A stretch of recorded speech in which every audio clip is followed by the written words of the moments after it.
Housing Decision Meeting. I'm Councillor Darren Sanders, Cabinet Member for Housing. Before we begin, I need just to run through a few safety pieces of information. If the continuous fire alarm sounds, please evacuate the room and public gallery by the stairwells. Do not attempt to use the lifts. Please assemble at Queen Victoria's statue in front of the civic offices. In order to comply with the fire marshal regulations of the Guildhall Trust, in whose building we're in, anyone who signed in at the Guildhall reception desk should remember to sign out when leaving the building after today's meeting. There is also live web streaming. Good afternoon, Wayne. May I draw everyone's attention to this fact, and also that the meeting is being filmed from a camera at a fixed location at the back of the meeting room, and the recording will be on the Council's website for you to view on demand. The camera will mainly capture the backs of anyone making deputations, but there will be some footage of them as they approach and leave the table where the microphones are located, and of people entering or leaving the room whilst the meeting is in progress. Members of the press and public are also permitted to record the meeting on the understanding that it neither disrupts the meeting nor records those stating explicitly that they do not wish to be recorded. Please can everyone remember to use the microphones provided when they are speaking. So, if I may, I will start with, just for the massed hordes who are watching live or even on demand. I'll just go through some introductions, starting on my right. Joanne Wildsmith, Democratic Services. James Hill, Director of Housing, Neighbourhood and Building Services. Meredith Hughes, Assistant Director for Buildings. Steve Groves, Head of Building Maintenance. Sharon George, Interim Head of Housing Needs Advice and Support. Sarah Wiltshire, Rough Sleeper Coordinator. Alison Cloutman, Housing Business Partner. Jo Bennett, Head of Business Growth, Relationships and Support. Paul Fielding, Assistant Director Housing. Wayne Leighton, Finance Manager. Mada A. Brown, CLG Member and a volunteer. Thank you. Maria Cole, Residents Consortium. Cal Corkery, Councillor for Charles Dickens Ward and Labour Spokesperson for Housing. Councillor Scott Plater Harris, the Opposition Spokesperson for Housing from the Conservative Group. Thank you very much. Colleagues, we also have one actual normal human at the back. Hello and welcome. This room is highly impersonal, I know. Feel free, if you have any points or whatever, to come and sit at the main table with everyone else. Don't feel that the expensive seats are where you should be. Okay? Feel free. And may I have your name, madam, please? Maureen. You in particular here for anything at all, Maureen? Okay, that's absolutely fine. We'll come to that in a second, and thank you for that, Maureen, and thank you for taking the time to come in out of the rain to come and join us. Does anybody have any apologies? I have one sort of apology. No? Okay. This morning, I learnt of the death of someone who should be here. His name is Pete. He lives in Ivy Close. And he has been a staunch supporter of the Residents Consortium for several years. I was informed of this by his other half at about 9:30 as I went past his flat this morning. The ambulance was still there when I passed, so I realised this will be a bit of a shock for many, many people. But Pete was a good source of common sense. Hello. A good source of common sense, I know, to the Residents Consortium, Maria, and at these meetings, and to me as well. I'm sorry, I know that's a bit of a shock, but this is really the only place I can put it, and I'm sorry to hear that. I have no idea what to do, but I will pass that on, but I know that will be a shock and surprise to many, many people. And apologies, Maria, for doing it to you this way, but I just didn't see you before today.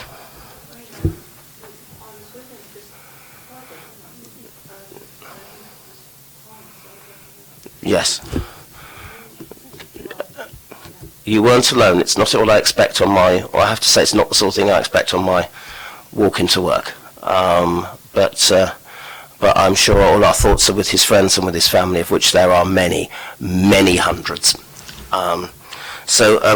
Genuine apologies for that, but that's the only place I could put it. Does anybody have any declarations of interest at all? Maria? Under agenda item 5, I live in Edgbaston House, and that is specifically named. Okay. That's fine, thank you for that, Maria. I also have a personal but not prejudicial interest in that my mother lives in a council flat, and so will be subject to some of the stuff that is in this budget. That it is not a factor in my decision making. Okay, so we have our declarations of interest. The next item, I believe, is the item on rough sleeping. And I'll explain briefly why I've asked for this to come here. And that's because there's a huge amount of work that is going on around homelessness and rough sleeping in the city. But we've had people ask, well, what is the council doing? As if it's not doing anything. We know there's fantastic work going on by the many, many voluntary groups in our city who are absolutely amazing and sensational. But it's also been about a year or so since the rough sleeper strategy was agreed, and I think it's quite useful for us to have an update on where we are. So that's my rationale for this being here. Sarah, do you wish to talk us through it? And thank you for coming. Thank you, Councillor Sanders. So this is an information-only report which summarises the resources that's available to rough sleepers in the city. It is a challenging area, and there are many reasons why people are rough sleeping. There's a population which is constantly changing, and there's a number of factors which provide challenges for those individuals in actually moving away from rough sleeping themselves. The services that we are provided for rough sleepers are actually non-statutory services, so they're provided in addition to the duties that as a City Council we owe to homeless people and to the staff that work at Housing Needs and Advice and Support, although they do also work with the rough sleepers to make assessments of their situations and provide personalised housing plans and work with them to try and resolve their homelessness. But in terms of the non-statutory services, we've got 57 night beds now. 45 are funded by the Ministry of Housing, Communities and Local Government, and 12 by Portsmouth City Council, which provide a place of safety for rough sleepers in the city. And over the last year, 372 individuals have accessed those night beds, so it gives you some idea of the scale of the number of rough sleepers and that are able to utilise that service. We've also got a day service which works in conjunction with that night bed service and provides support in the day. And over the winter months we've had an extension of that service until 8 in the evening. So that's provided an evening support to the rough sleepers and also a hot meal. We're getting on average about 32 individuals per evening who are using that service, so that has been well utilised. We've also got some health services which are funded for a year through Public Health England, providing mental health, psychology and GP support and a modern matron to bring health services to the people that use the day services and the hostel nearby at Hope House. We've got some intensive work being carried out through our navigators team, which are working flexibly with some of the longer term night bed users and rough sleepers, engaging with those more complex individuals. They have managed to house 8 people to date, which is really helpful, but also it's about building up relationships with that group who are quite complex and difficult to engage with. We've got our outreach team that work in conjunction with the Community Warden Service to outreach to rough sleepers who are actually on the street and try and bring them into a housing pathway. You've already mentioned the voluntary sector, and they do a really good job. They provided a number of night beds, additional night beds this winter through Open Church, and they also provide meals, food and support around the city. And lastly but not leastly, we've got some work going on in some slightly more unusual areas. We've got some work going on at QA Hospital that we've funded through the Cold Weather Fund, through the Ministry of Housing, to engage with people who are at risk of homelessness on hospital discharge. And we've got a worker working in the libraries at the moment to engage with rough sleepers when they use those services within the city. So really that's just a summary of the work that's going on to try and support the rough sleepers in Portsmouth. That's very kind, Sarah. Thank you very much indeed. This is primarily for Maureen's benefit. Essentially what we do from here is that we then ask people if they've got any questions or any comments, and then I sort of sum up at the end. Okay? Later on in the meeting I'll take decisions, but this isn't a decision item. This is more sort of an information so more people know. Are there any particular issues you have, Maureen? One of the things I was thinking about was money. Okay. Because these people might not have money. Are they charged in these services, day services or night services, for laundry, for food, anything like that, when they go in? Because they might not have any money, or how do they access the housing costs? I can come back to the second bit of that because there is stuff that is being worked on. Sarah, do you want to talk about the first bit? So the services provided in the night beds and the day services are all free of charge to people, so they can access those services. Okay. So funding, yes, either from the Ministry of Housing, and some of the night beds are funded by Portsmouth City Council. Yeah. And you're right, one of the things we want to try and do is that there's lots of people who've got common humanity and common decency, and so they give money to people they see on the street, and that's great. But very often that's not what we're told to do. So one of the things that we're looking at is to see if we can find ways of something called alternative giving. So we're working with a Portsmouth-based provider who has access to various restaurants and stuff like that, who can offer effectively a meal ticket. And we want to try and bring that in over the summer.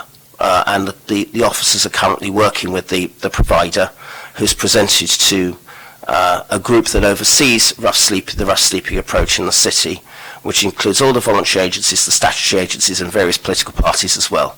And they were very excited about what's on offer, and hopefully we can talk about that more probably towards the end of May. I think that's right, Sharon and Sarah. But the key thing is that, as well as what's going on at what I know as the Arts Lodge in Victoria Park, which is around what's called Pay It Forwards, and that also helps as well. But you're absolutely right. That is an important thing, and that's one of the things we're very keen on. Was there anything else, Maureen? I'm just thinking that a lot of people are not giving money directly to beggars or homeless people or rough sleepers. What they're doing is they're going to shops like McDonald's, outlets, and buying food. And instead of the money that they do get from DWP, they're spending that maybe where they shouldn't, and that's judgmental. I appreciate that, but that's keeping them on the streets, alcohol dependency and drug dependency. And they don't need to buy food because we're feeding them instead because we're not giving cash. I fully understand your truth, and thank you very much for that, Maureen. Is that, from Sharon and Sarah's perspective, is that the evidence you're picking up? Is that what people and organisations are telling you? I think there's lots of different sources in the city, really, and some people want to give food. There is quite a lot of food available through the voluntary sector. I think different rough sleepers access different sources of support. Some people use the day services more than others, and some people use the other outlets. So I think having a range of alternative giving and meals within voluntary sector and day service provides a range that will enable most people to access, or everyone to access, some sort of support. But I take your point that, yes, we wouldn't advise people to give money. We would try and provide the services that we know people need. I think that's why the alternative outlets that we're looking at will be of some help. Yeah. Is that all right, Maureen? Yeah, I agree that a cup of coffee is handy because, it's very cold out there. And I've seen some people in the street very traumatised, even now coming down to here. So, yeah, they do need a hot drink given. But I don't go with feeding all the time because they're not using the money like that. It's about treating people as individuals, I think, and that's one of the important things, and trying to find an outlet, which is why we're going down that route. Maureen, I'm incredibly grateful to you, and thank you for that. CLG Housing Consortium colleagues, any thoughts? Well, I did not know that Please press your button, by the way, in the microphone. That's better. Yeah, I received the invitation, but as soon as I arrived, Maria told me I'm not supposed to be here. Is it? I don't know which is which. I think if it, I think feel it's so strange. No, I thank you very much for that. I think we'll raise the process issues after the meeting, if that's okay. Okay. But if you have any thoughts on this particular paper, that would be lovely. If you don't, that's also lovely. About the homelessness, well, I know some, like a business, let's say it's a business, to help these homelessness young boys. If we have like a cafe or a laundrette, where they can work as a worker inside the shops, then they will have jobs and then they can earn income and they can be able to afford what they need in their everyday living and especially the rent. So there are so many kinds of ways that they can earn money if we will help them only to find somewhere. I'll come back to that at the end. I'm very grateful to you for that, but that is something that we have been looking at as part of the rough sleeper strategy. Maria? Yes, on section 12.3, I know that the churches provide help during the winter months, but if we have severe weather conditions at other times of the year, are they then also able to help, or is it just for the winter? It wouldn't necessarily be the churches, but we do have a plan in place for severe weather, which involves the existing providers, so that in that event there is a place of safety for all rough sleepers who wish to come in out of the cold or whatever severe weather we are facing.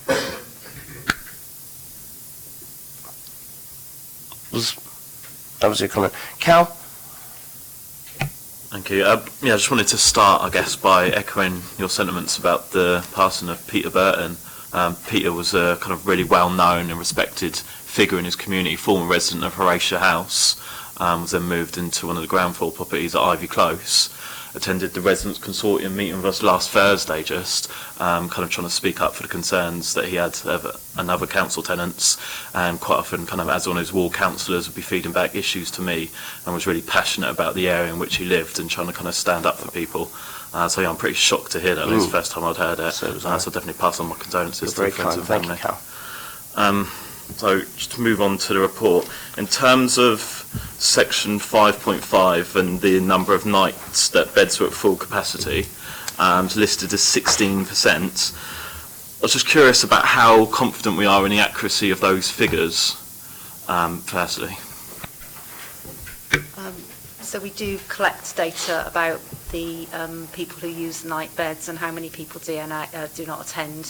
So I am confident we get daily reports on that, that we collate that information. So just to pick up on that then, if the night beds are fully booked in the morning and then there are people that do not attend, is that listed as full capacity or not full capacity? Because there would have been spaces there but people weren't able to book them. We would be looking at the number of beds that were actually occupied, but I'm actually looking now to make sure that if we do have people who are unable to book, we identify if they did then later get a bed within that process so that we can have some clearer information about that. But we have now got the additional night beds, which should help with some of those capacity issues. Okay. Yeah, I definitely think having that information about how many beds are fully booked at that point in the morning is going to be useful, because having spoken to kind of service users and staff working in those services, I understand their impression is that it's a lot more often than 16% of the time, but I appreciate that may change with the increased capacity. Just to pick up on something that I've raised a number of times with regards to the housing first approach to supporting homeless people, I'm curious as to what our position is on that, whether we think what we're doing is housing first or a form of it, or whether we are doing something different and have chosen not to pursue housing first as a model. So we haven't actually got a housing first model. We have looked at some alternative solutions for people. So on a small scale, we have looked at that and provided some accommodation where we've house people off the streets and then work with them creatively. So in effect that is accommodation first really. I think it's one of those things that's not right for everyone, it is right for some people, and we try and take an individual approach to each person really. Some people need that more structured support around them that a hostel will provide. Scott? Thank you, Darren. Just go to 5.7 in the report. I'm just going to point that Maria raised about adverse weather. Obviously, when there is adverse weather, we have the severe weather emergency protocol, which is implemented. Can you tell me in the last year how many times that's been implemented? Since we've been looking this winter, we've three times. It was once during the initial cold weather that we had earlier on, and then we had the 2 sets of storms. So, yeah. So 3 times basically in the last winter. Yes, this cold period. Yeah. I just mention it because we've had some really adverse weather recently with excessive rain, and it doesn't seem to be cold, but there are great numbers of areas which do flood. Yeah. It just does worry me that obviously are we not implementing this because we haven't hit a threshold where actually the weather itself is quite poor at the moment? We've actually deliberately written that so that it's broader than the national guidelines, which is about the temperatures falling below freezing, and the storms were the 2 occasions because we had severe wind and rain that we did implement SWAP. Yeah, that's brilliant, thank you. If you go to 6.2 in the report, it says 83 unique individuals used the service and were provided a meal, and on average we had 32, which I know you stated earlier. Out of those 83, how do we track those individuals? So the Home and Stay Service do track who's using the service. But how do we do it? Do we keep obviously tabs when they come back? Are we working on their frequencies? Have some of them been refused or gone away? I just want to get a picture of how it works. So they would look at the number of individuals that came each night, and they would check each night overall, so they could see within that month how many unique individuals there were. And is this engaging as well with our housing service at the same time to ensure that these people are going through the process, and how many have gone from that process to being housed? I haven't got figures about how many have been housed. They will be engaging during the day as well. So it's a sort of continuation really throughout the day, and it runs through the evening. So as a result of that evening service, I wouldn't have a separate figure for that. Thank you. Through you, Chair, if possible, would we be able to have those figures? Would they be made available, if that would be all right? Just that it gives us an idea of how, from start to actually the process to actually the end of the process, so we can actually see how many people are being housed through this mechanism. Yeah. That'd be perfect. If we go to 10.1, which is, let me just grab it myself, which is the preventing homelessness following hospital discharge. We got a grant of £25,000 for short-term service piloting preventing homelessness following hospital discharge. How many people have actually used that service? 24 people have used 24 people have used that service. So it's basically about £1,000 a time, which is actually quite good value for money for someone that's coming out of hospital, really. Okay, brilliant. It's just it's a real good point, because that's something that what I would call people don't see. You know, people come out of hospital and they expect to go home, but that's a really good service. Also, on that point, how many people have refused the use of the service once they leave hospital? There have been a couple of refusals, and I haven't got those exact figures with me, I'm afraid. That's fine.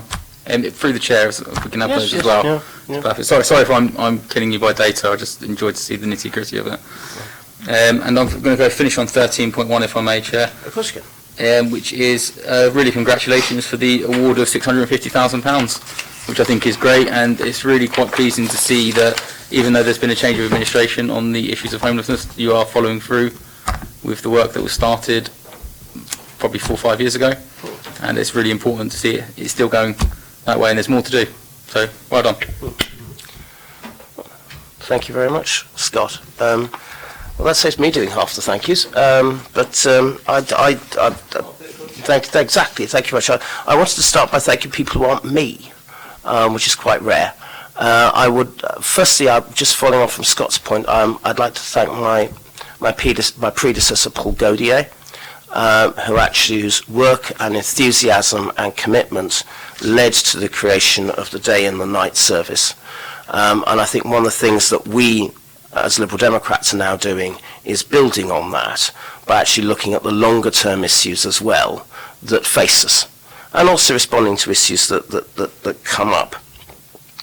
from time to time.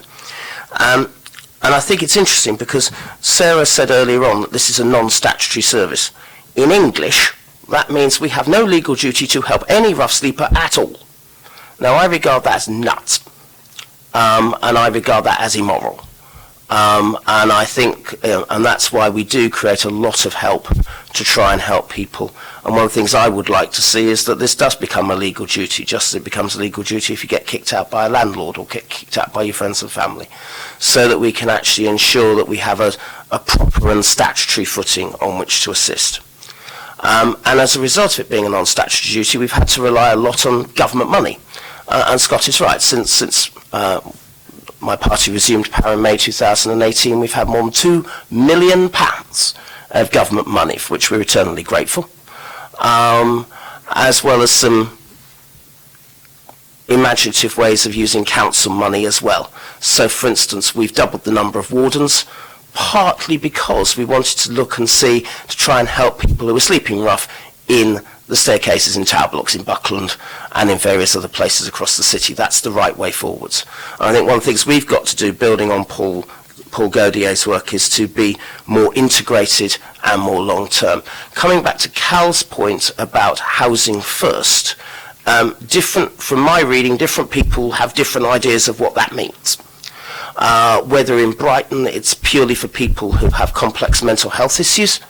Some parts of the world, it's essentially what we do, which is to offer a mixture of housing and support.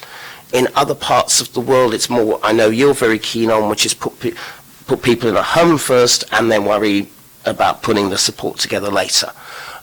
We at the moment operate, without calling it that, something that is very similar to some of the models of housing first anyway, but crucially treating people as an individual, I think, is absolutely crucial, and treating people as a human first with needs first. Everybody's an individual, as we all know, and everybody has individual needs. And I think that way forwards is very, very suitable. And that's why I think the navigators, which we brought in with the last tranche of government money, is hugely helpful. And the fact people are being housed who were sleeping rough is very, very good news. And they've got to be put in the right sort of accommodation. Sometimes they'll need support, sometimes they won't. But it's about treating people as humans that's important. I'm also delighted with the work that's happened over the last few months. Having a hot meal, having longer opening hours at U House has helped massively. I found it surprising that we were being told there wasn't a hot meal at U House in the evenings. There now is. We now want to try and make sure that that continues. Extra opening hours has also helped greatly, particularly in terms of ensuring there's community cohesion in the area around it as well. But there's a lot more work to do. As Scott has said, there's a lot more work with the hidden homeless as well. So things like hospital discharge, things about people being released from prison, things about people who survived domestic abuse is something that Sharon and Sarah have been working on. It's been working on, I know, with the Office of the Police and Crime Commissioner as well, who have been very welcoming, and I'm hopeful that they will continue to be welcoming after May. I'd also like to thank the Homeless Working Group, which has an officially very, very long title, but that's what it is, who've been hugely helpful. This is an issue, as Scott has said, that transcends party politics, and I'm delighted that people from all walks of life have been able to contribute to that. And I'd also like to thank the chairwoman, Sally Taylor, for putting up with us all. So on that basis, I'm happy to note that report. And if, Maureen, you have any further questions or comments about it, not right now, but at any stage, please feel free. And I would welcome any comments from our voluntary sector partners as well. We want to try and make sure we can carry the service forwards over the next 5 to 10 years. So thank you for that discussion, Sharon and Sarah. You can now go home in the rain, or leave in the rain if you wish. You can also stay if you wish, but that's entirely up to you. It's still a free country. Right, we move to the development of affordable homes at Huntsman Close in Hart Plain in Havant. Now, this is in James's name, but are you going to delegate this to another human? Indeed. Joe, excellent. I saw you wriggling in your chair earlier, so I hope the chairs in the Guildhall are improving. I think they are. It's my age. I apologise. So to come to the development of affordable homes in Huntsman Close and Havant, we're looking to seek approval from yourself to instruct our strategic development team to deliver a new development of 10 flats. The 10 flats will be let through not only the Portsmouth City Council waiting list but also the Havant Borough Council waiting list. This development is looking for a capital expenditure of £1.9 million to deliver these homes, and it's a housing revenue account development. We're also looking to delegate authority to the Director, in consultation with the Director of Finance and Resources, to amend the composition and spending profile of the development in order that planning and design requirements can be met, and also to agree the use of one-for-one receipts, and obviously also grant should that be appropriate. This site then, as a bit of background, was identified through our area housing team as a parking site on an existing estate where we don't receive any revenue, and it doesn't provide a vital resource to our local community or to our housing in that area. We've therefore worked up a feasibility study for the site to look at its potential, and it's come back that it's most suitable for a flatted development. The demand and makeup of this site has been decided through looking at the information on the housing register and looking at where demand is most needed for those sites, as well as which myself and Alison work with our colleagues in Havant to discuss how sites will be allocated between us. And in this particular situation, Havant have a household that has a very significant need for a ground floor disabled access unit. This is for a full-time wheelchair user, and we're looking to incorporate that within this development. These homes will also, as are our other developments, built to a high quality and will seek to be as energy efficient as possible, delivering the lowest practical impact on carbon and nitrogen dioxide emissions, and continue to show us as a leader in that market. Thank you for that. Joe, CLG and Housing Consortium colleagues, any thoughts? If you don't have any, that's also fine. Well, I have thought about helping these people, the homelessness, because I'm also a mother. I have a child like of their age. My eldest is 52. So I put them all in a nice place. Even if I'm far away, I'm not worrying. That's how I care also for these people who are homeless. I want to help them. Only I'm not rich. I cannot make magic. It's also the idea I can help and supervise, because when I was working in the Citizens Advice Bureau, I've learned how to speak to those people who needed help. So I understand also some of your ways here in England. Thank you very much for that. Thank you for that passion. I may return to that towards the end, if I may. Maria? Thank you, Chair. Section 1.2. Just simply to say that I'm very much reassured to know that there's going to be some building going on, and I'm also happy about the fact that we can work with Havant Borough Council. That's good. And 4.4, simply that unlike private developers who squirm their way out of putting in social housing that should be going to our people as well, we're not afraid to give Havant 3 of our properties. I'm happy about that. Thank you, Maria. You look mildly pleased as well, which is always a pleasurable thing. Scott. Thank you, Darren. Just going on to 2.1, it's probably actually not a question for you, Joe, it's more of a question for Wayne, actually, sat there. He thought he was going to get away with it today. No, he's not. He's not. He knows he's not. He's smiling. It's just that 2.1 says 1.9 million capital expenditure. Obviously, some of that is going to be funded by borrowing, Wayne. How much is funded by borrowing? It depends. So what we've done is we've financially appraised it in 2 ways. So the first way is by using one-for-one receipts, which we can fund up to 30% through using one-for-one receipts. So 70% of it will be funded from debt, or we can apply for affordable homes grant around about £20,000 per unit. That's so £200,000. That's right. So 1.7 million will be used for borrowing. Okay. Sorry, Wayne. Bear with me. It's okay, it's got his calculator out. Don't need a calculator down when you've got a brain. Alright. Okay. Be told, isn't it?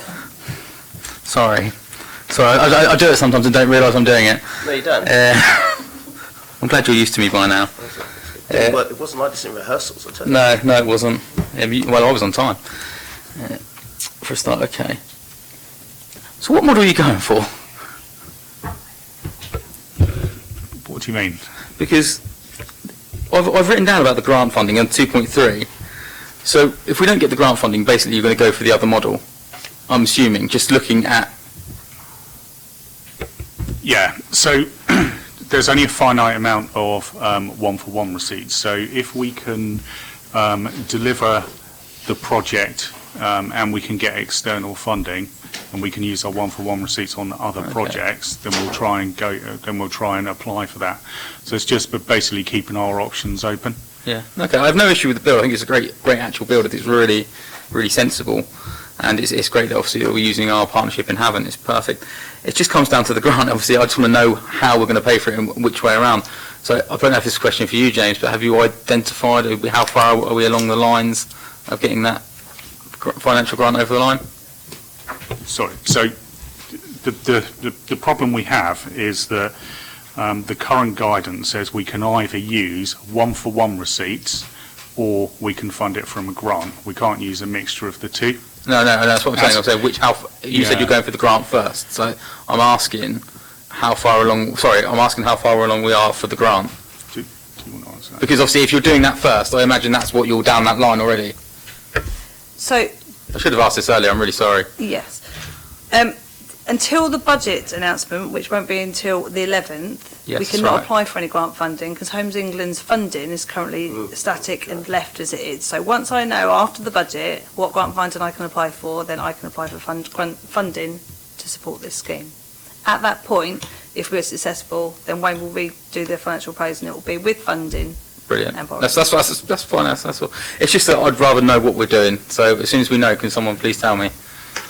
Well, if you could ask the Chancellor, I think that'd be huge. No. I mean, as soon as you would know, like as soon as the ability to bid is going in. I believe always in openness and transparency. So yes, I'm sure. I'm glad someone at the administration does. All of us. But I'll leave you with that, Darren. But yeah, that's fine. Thank you for that. It's a really good scheme, really sensible, and I'm glad to see that we've got a high priority case that we're building home for, which I think is the most important aspect of this project. Yes. Thank you for that. Well, at least some of that. Scott, Cal.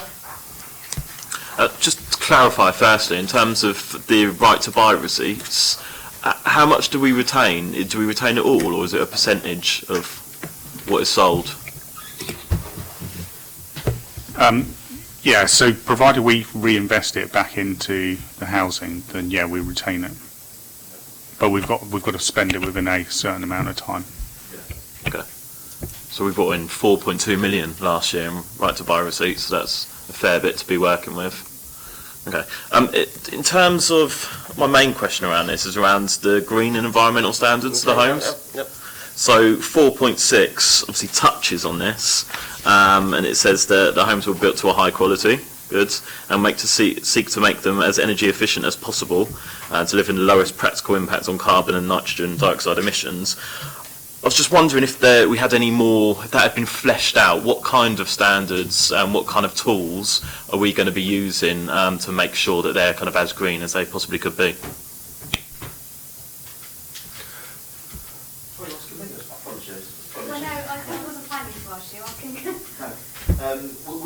Meredith, please put your microphone. Meredith, please put your microphone on. Apologies. Sorry. We'll be working on the knowledge that we'll gain on the Doyle Avenue site councillor, and also the other work that we're doing around solar panels, air source heat pumps. So we'll use a myriad of the experience that we've gained to date in terms of developing this project further. I mean, because presumably that has implications for the financial model. We've got a build cost of 1.9 million. Presumably that 1.9 million delivers homes at a certain environmental standard, and you could spend either more or less in order to make them greener or less green. So what is the current environmental standards that we've financially modelled it on? So we've used the same modelling that we've got for the costings that we've done on the other development, so it's set like that. But the other thing to factor into this is we've also got a high cost disabled unit, so that's also got an impact on the modelling, and it always does in terms of what it costs to build that unit out versus other units. Just to kind of finish on this point, and I guess this is more of a general point about how the integrated impact assessments are being used. Section B, environment and climate change, the explanation to the question, please expand on your impacts your policy proposal will have, how would you propose to mitigate any negative impacts? It's kind of one line, PCC will endeavour to deliver more energy efficient properties, which is great, but I would suspect that the intention of that is to have a detailed answer. I was also concerned about the poor spelling in it as well, because somebody couldn't spell endeavour properly. But I think if we're endeavouring to do something, then we also need to make sure have we got any ideas? Sorry, Maureen, I try and avoid interrupting my Conservative and Labour colleagues. Have we got any performance certificate standards that we're looking at, what they call energy performance certificates that we're looking at the moment on here? I mean, I know with some social housing builds not done by this authority, some have been shocking in terms of their energy efficiency. But have we got any ideas about energy performance certificates or anything like that? So once we get to a stage of detailed design, I'd be very, very happy to come back and talk to you about exactly what those standards are. The problem is when you're setting a capital budget, you need to do that in order to move into the next design stage. So what we're doing here is we're outlining what the likely costs are, and we're moving forward through the process. So I can't tell you exactly what the standards will be for this development. As we go into detailed design, we can. And we can feed that information back into briefings. But at this point right now, I can't tell you exactly what it would be, or how it will stack up, or what level of energy certification it would get to. Scott, you had Cal. Yeah, but I mean, just to, I guess, conclude on that point, and isn't necessarily specific to this report, I think it's a more general point, and that if we're going to have these integrated impact assessments, then in order to be worth the paper they're printed on and all the paper that's used printing them, I think they need to be more detailed and kind of more concrete in terms of the actions we're actually going to be taking to reduce carbon emissions and make these developments as green as possible. I think sorry, Joe, you wanted to come back on that.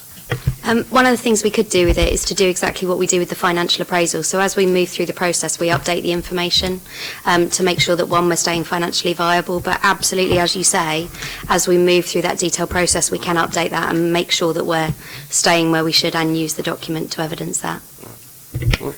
Scott, you had another point.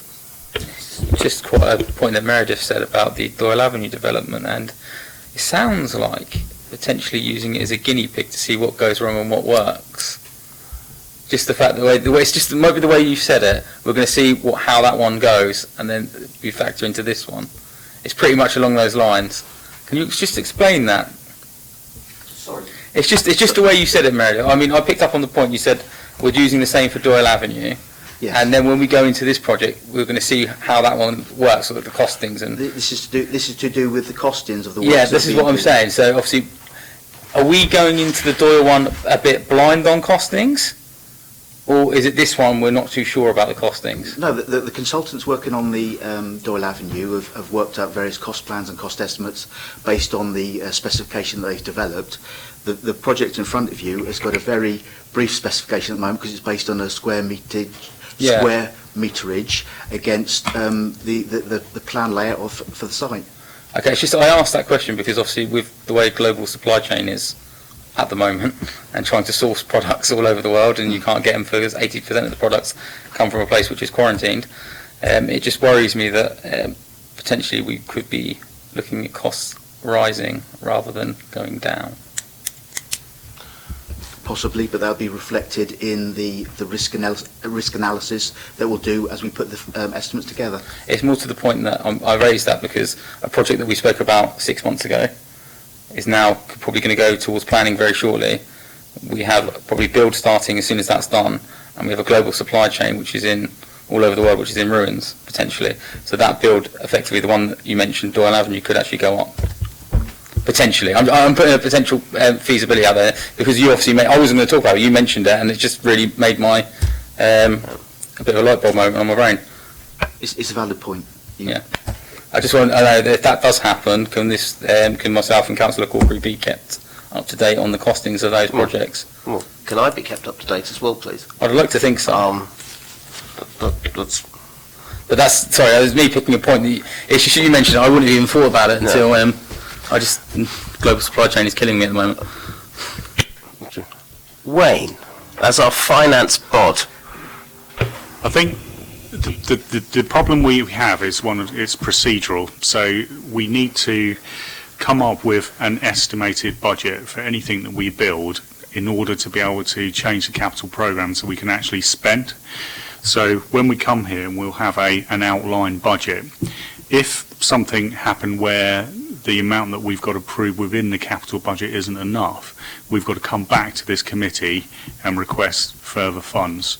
So, but we've got to be able to progress with any project. And what we do is we use, good intelligence from projects we've worked on before, anything specific that we know at the time. So, and also within that budget we'll include some form of contingency, but we obviously can't factor in every possibility. But there are certain gateways that will effectively, once you've gone through the procurement process, if it is vastly more than what we've got approved, we'll be coming back to this committee in order to make the report. No, it's fine. I know that obviously underspends and overspends commonly will go through governance and audit as well. So the information is publicly available if you want to go and find it. As you know, anyone that's been on governance, audit and standards, the papers are probably about 900 pages long. So good luck. Anything else, Scott? Okay, that's fine. Yeah, I agree. One of the things people don't know is that we, as council, owns 5,000 homes in Havant. And I think it's the biggest social housing provider in the borough of Havant, or the biggest landowner in the borough of Havant, or both. And we also have to look after everyone, not just people who live within our city boundaries. And this seems a very good idea. I think it's right that we learn the lessons of all previous developments. The one at Doyle Avenue that Scott and Meredith have mentioned is the first one that we've done since all councils put ourselves into a climate emergency. And so that's something that we've got to learn continually on. I've also offered up some suggestions from a development in my ward called Copner Green, which is an eco-development that's run by social housing as well, both good and bad bits on that. So we've got to learn all the time, and I think there's no harm in learning. Our starting point as an administration is as many homes, please, at socially rented levels as possible, and as green as possible, sounds really great, and then you have to implement it. But I'm also conscious about the needs that have as well, and that also helps us in terms of our trying to deliver the number of homes we have too. So like the others, I'm delighted that we're able to work with Havant, and I'm delighted that we're working together on a shared and joint project that meets everybody's needs. Plus it gets people off the waiting list, which helps deal with the homelessness issues that you raised earlier on. That to me sounds great, and I'm happy to take that forward. So thank you very much, colleagues. Right, we move to the third and the final item on this agenda, which is the Council House Maintenance and Improvements and Housing IT Business Software Programme, otherwise known as the Major Projects Programme. So all the big stuff. James, you're down to do this. Who's going to do Meredith? Fire away. Okay, thank you, Darren.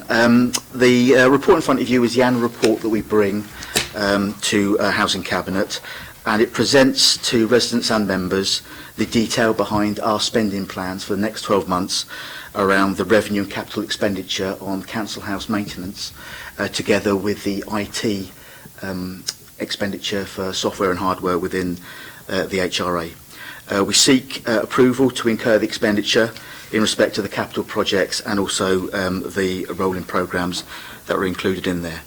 The actual high-level finances were approved through the revisions of the HIP at the full council on the 11th of February, and the actual maintenance budgets, the high-level budgets, were approved at your last decision meeting at the end of January. Within the report, there are a number of appendices.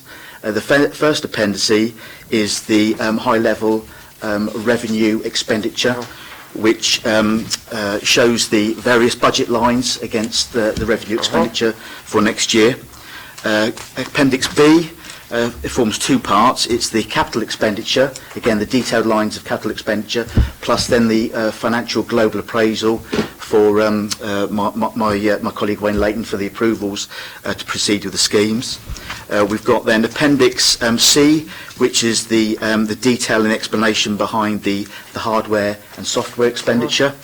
And then on Appendix D, we've got what we call our budget plan, and this distills down then the high-level lines of expenditure of both capital and revenue to give indication on the geographical areas where we'll be working next year, and also the types of work that will be undertaken, whether it be fire risk assessment work, whether it be mechanical and electrical upgrades, whether it be external decorations, etc.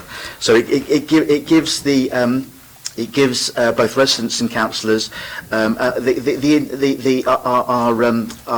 explanation on where we'll be spending our money going forward for next year. I think the document then also gives us the flexibility in future years then to adjust resources in terms of any upcoming changes in legislation and other upcoming unknown maintenance issues. Thank you for that, Meredith. Consortium colleagues, any thoughts? You could say no, don't worry.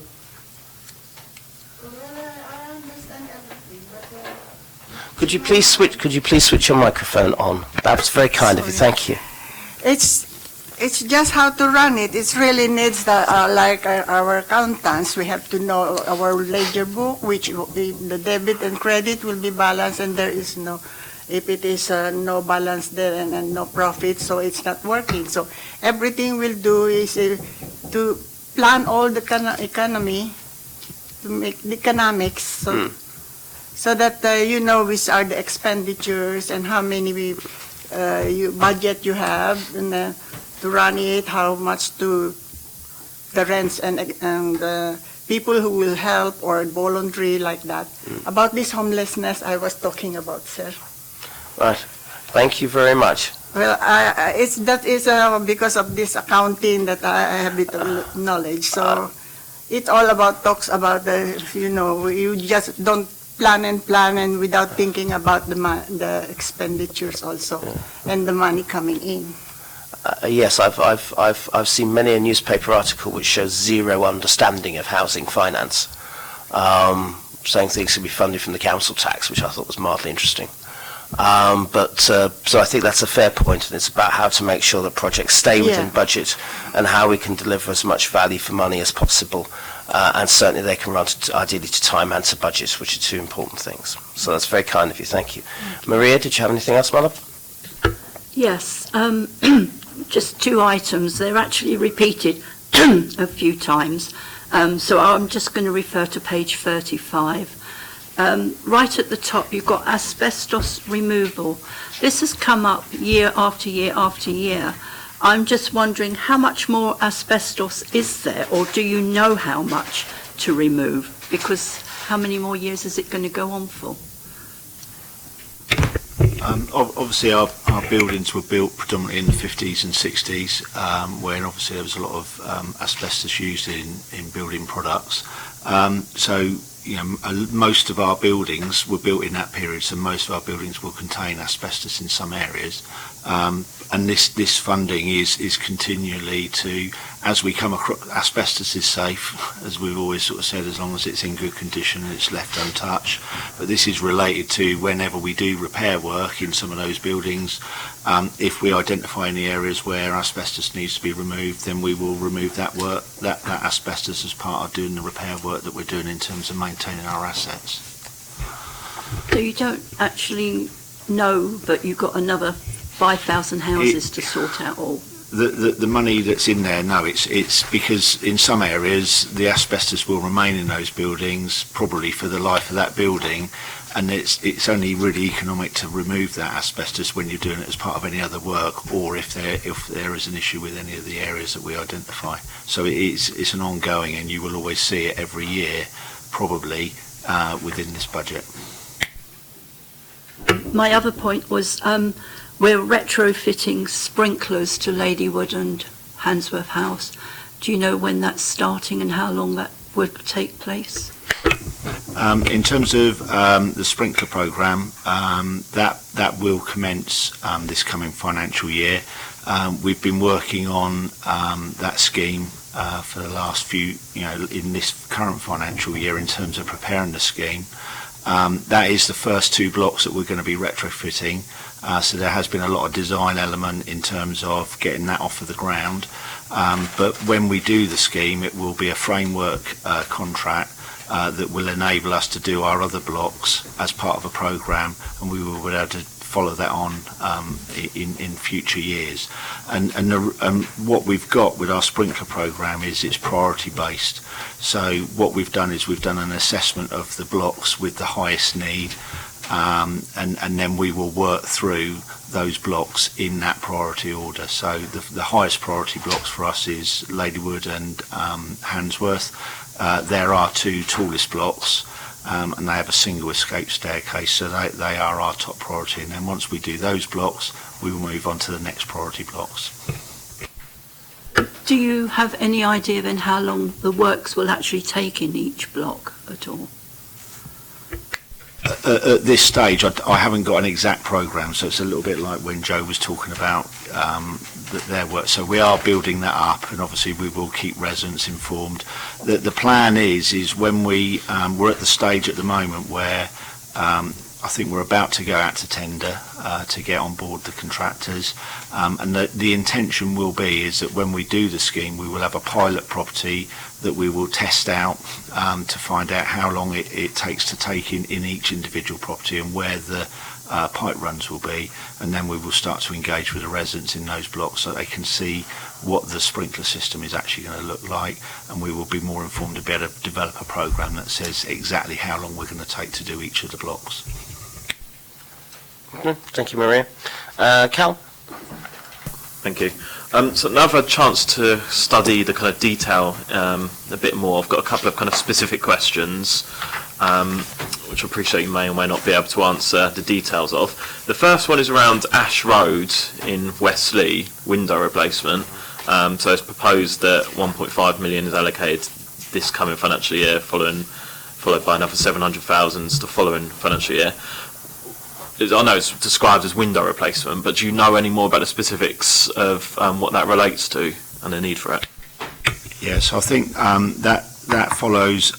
There's a number of blocks in the Westlea area that are very similar blocks, and that is about. Initially, that was linked to doing the window replacement, but it becomes more complex than just doing the window replacement. There's tile hanging as well that needs replacement, and also I think when they did the overall evaluation, there's issues with the roof. So it's becoming quite a big scheme. And I can't remember offhand, but I can certainly give you the details. But there was one of the blocks we've already done, and then this is a programme really of doing the other blocks in that Westlea area that are very similar and have got the same sort of issues. But I can come back to you outside of the meeting in terms of the exact detail of the work, if that's helpful. Thank you, yeah, that would be helpful. Just following in that vein, the Edgbaston and Tipton electrical heating upgrades, again, if we just know a little bit more information about that. Yeah, so, sorry. Tipton and Edgbaston have got electrical heating in the block at the moment.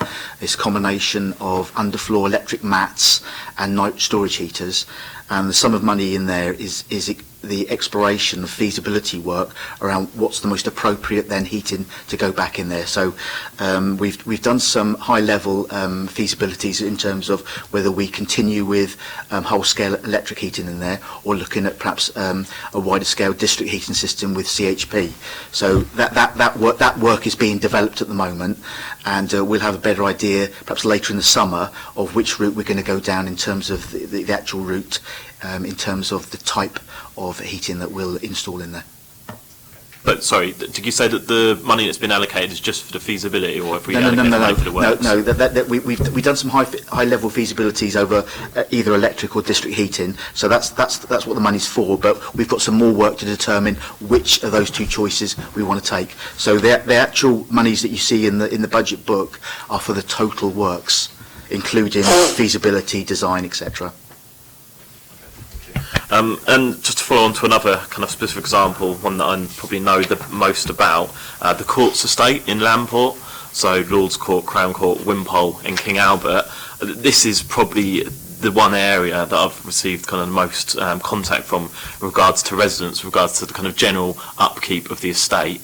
I think anyone that's walked around it probably wouldn't disagree with that. You know, I think just to look at it initially, it seems quite clear to me that it's a estate that's seen a lack of investment over many years. Pretty much every single balcony you walk along, the paint is flaking off, hasn't been repainted for quite some time, and is in quite urgent needs of some serious investment. So I'm glad to see that there is some money being allocated for that. I do think there's probably a kind of longer term project there to look at the kind of more significant works that need to be done in order to bring that estate up to a decent standard. And similarly, I mean, it's an issue, I think, with a lot of the blocks, like was mentioned. Blocks that are built in the 50s or 60s are probably inevitably going to be now seeing signs of wear and tear. I know it was mentioned in a previous meeting, the impacts of the Rent Reduction Act, and that's probably, I would imagine, impacted on our ability to invest and maintain those estates to a decent standard. Similarly, the kind of Australia blocks in Lamport, similar kind of issues. I went in one recently, walked around with a surveyor, and there'd been a leak from one of the kind of skylights. That was being repaired, kind of brought up to a decent standard as a repair, the actual leak, but the damage caused by a leak was then going to have to be put onto a planned maintenance programme for some point in the future, and obviously it's unclear at what point that may be arrived at. So I appreciate a lot is being done with regards to kind of maintenance and ensuring estates are kept to a decent standard, but I think that's something we need to keep pushing and ensure that those budgets are maximised going forward so that everyone can live in a decent standard. I'll come back to your first point at the end, but I think on your second point, that's fair. We've lost £12 million as a result of government policy. That's a shame, but there we are. And it will have an impact, and you can't. It's pointless dressing it up, which politicians often do, because it's true. What the impact is impacts on people's daily lives, but it's one of the things we have to live with and try and mitigate as far as we can. So personally, I agree with you, but such is life. Anything else, Cal? Okay, Scott. Thank you, Chair. I'm just going to be quite brief about this. I'm just going to go to a subject that I do know a bit about, which is on page 44. Probably a question for you, Steve, about new heating installations. On our boilers that we install, what's our ERP rating? What's our ERP rating? Sorry, Scott. On our new heating installations, we've got £2 million put aside for it. Yeah. So what is the ERP rating for the energy efficiency? Because I'm just moving on from the climate of what Councillor Corker was talking about earlier. Off the top of my head, I couldn't tell you, but I can come back to you on that one. Please do. It's just, I find it quite interesting. It's a product directive and it needs to be about 92% of what it should be. But I ask that question because obviously we have got so many properties, so many gas boilers that we're putting into them, and yet we're trying to be energy efficient. Yeah, I appreciate the fact that new homes can't have those because that's the directive that's been come out from the government. But obviously when we're replacing, we want to get the most energy efficient product possible. And it just interests me that what we're using and what we're spending on them. Because obviously with the regulations as they changed in 2018, you need to have a thermostat or a timer with that to create an energy efficiency rating. So basically, that's what, God bless the European Union, wanted us to do. So I just asked the question because we've got 2 million aside for it, and then it goes up to 3 million as you move on along the budget, and then it goes up to 3.2 million. So I just want to know why. Is that because of that regulation change, or is it because of potential energy efficiency as we're moving along the lines, or is it a mixture of things? It's a mixture of various factors. We started installing gas central heating boilers at the late 1990s, early 2000s.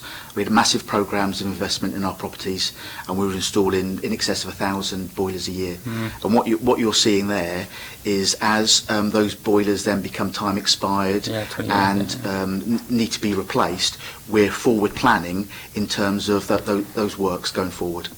Okay, so that's what you see there.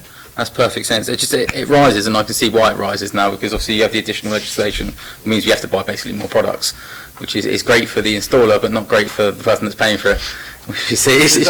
Which is true. It's not. And then I was going to talk about asbestos removal, and it's a point that Maria actually made that made me think about. Is it because once asbestos is disturbed, then it has to be removed? Once it's dormant and laying there, it's not causing a problem? Am I right in thinking that? Yeah, when you get asbestos in various locations, some of them are accessible, some of them not accessible, and essentially asbestos is completely safe all the time. It's in good condition, so therefore there's no need to take it out just for the sake of taking it out. But the budgets that we got in there for asbestos removal are either where we've identified that it is damaged and does need to be removed, but invariably it's linked to when we're doing other works. So for instance, if we do a new kitchen and it's got the existing tiles in there, they may contain asbestos, and that would then need to be removed. Or if we're doing work behind a ducting that needs to be removed, again, that would be asbestos removal. Similarly, they're very low levels, but there might be any Artex pre-1999 would contain very low levels of asbestos in it. So again, if we're doing any works to ceilings or whatever, there will be occasions where we have to remove that in controlled conditions, and then that's where that cost is coming in. Okay, it's just that Maria brought it up, and it actually just focused the mind a bit, because I remember when I used to work on a building site probably about 10-15 years ago now, and we had to leave site because half the site, as we was doing a retrofit job, half the site was covered in asbestos, so they had to get a team in specially to remove it, because obviously we weren't capable. It just focused the mind. Obviously that £2 million that's put aside, how much of that is roughly spent? Is all of it spent, or is there sometimes an underspend on that? That figure of asbestos is pretty much it's based on our typical expenditure that we've had in previous years. So it's not planning to do big removal schemes as such. It's more of a reactive as we're doing the work that we're doing. So it's based on our knowledge of what we've been spending on previous years. That's fantastic. There's one more thing, if I can find it. So I was going to quite look forward to that. I found it now. Yeah, page 67, lift refurbishments. I've just, basically it's a bit of ward work for myself, to be honest, and I just want to plug it. The ridings in Esquire closed. It was, the lifts were damaged early, I think I want to say back in August or September time. And I think you remember it actually, Meredith, you actually emailed me about this. They've been out in action, and basically there were progress to get these lifts refurbished, and I'm grateful to see that it's actually in there. So I want to just say thank you on behalf of the residents that I represent, because it's very important for them to have those. They were out of action for 48 hours, and I think it's very important. Thank you. Thanks for that. Thank you for that, Scott. Right, I have a couple of questions as well on a few of the aspects here. Energy efficiency schemes. What sort of things are we talking about? Okay, this is continuing the work that the energy team are providing across the HRA stock, Councillor Sanders. So this will include work erecting and installing solar PV. We've got a programme at the moment of installing battery storage around our solar PV. We've installed about a dozen batteries to date, and we've got a programme about another 25 in next year. And there's also then some work that we're doing around installing combined heat and power. So I mentioned earlier on about the feasibility of looking at Tipton Edgbaston. We're also looking at the next stage of the works around the Charles Dickens engines up at the top end of town, where those engines are now approaching the end of their life, 20 years, and so we'll be changing those for more efficient combined heat and power engines. You meant Charles Dickens engines is a new concept to me. Yeah. So where is it? So on the Charles Dickens estate, around Pickwick and Copperfield Oh, houses. there, right, okay, that's fine. We've Okay. got a district heating system, so there's about approximately 600 properties across the estate. We installed it in the early 2000s, a very effective way of heating the properties, and we're looking then to replace the engines, the heating engines in those blocks in the next couple of years. Okay, that's very good news, and if it can be expanded, that would be hugely, hugely helpful. And you've also got £500,000 for environmental improvements as well. Again, what sort of things does that include? Okay, these are improvements around our blocks and properties on the island. We work closely with our colleagues in the clean and green section to make sure that the blocks, the appearance of the blocks, but also to reduce the amount of undesirable maintenance that we have to do on historic and perhaps overgrown environmental schemes. So a lot of the work is tidying up areas, it's improving the layout of areas, making the areas better in appearance.